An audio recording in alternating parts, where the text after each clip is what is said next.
Salut tout le monde, on se retrouve aujourd'hui après une pause de presque 3 ans pour un nouvel épisode du Muro Manga. Alors aujourd'hui on va parler d'un manga sorti récemment, Père et Fils. Première œuvre de Mitagawa, Père et Fils nous raconte les aventures de Torakichi, un herboriste ambulant toujours en déplacement pour répondre aux besoins de ses clients.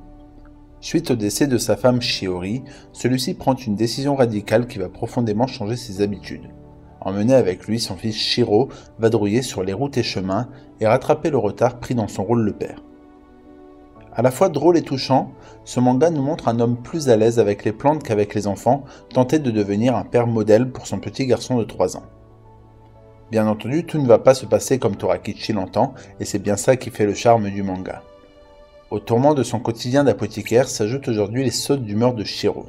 C'est une toute nouvelle vie qui commence pour Torakichi, qui va devoir s'efforcer de mener à bien son travail d'herboriste tout en apprenant à comprendre son enfant.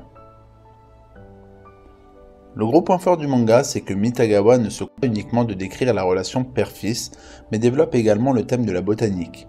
C'est très instructif, on apprend beaucoup de choses et ça ajoute un attrait certain au manga. Je vous invite donc sans plus tarder à vous plonger dans le premier tome de Père et Fils pour lever le voile sur la suite des aventures de Torakichi et Shiro, un duo d'herboristes pour le moins attachant.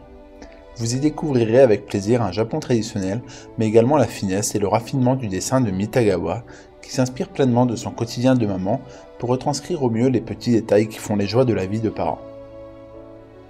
Enfin, pour terminer, un petit mot sur l'édition. 2 tomes de Père et Fils sont sortis à ce jour aux éditions Kiyun. Le papier est de qualité comme d'habitude avec cette maison d'édition et le travail sur les jaquettes est remarquable. Vous trouverez en début de chaque tome une page couleur sur papier glacé et en fin de tome quelques informations complémentaires très intéressantes sur le manga. Voilà, c'est tout pour aujourd'hui, cet épisode est à présent terminé, donc je vous souhaite à tous bonne lecture et je vous remercie d'avoir regardé cette vidéo, ça m'a fait vraiment plaisir. À très bientôt pour une autre revue manga.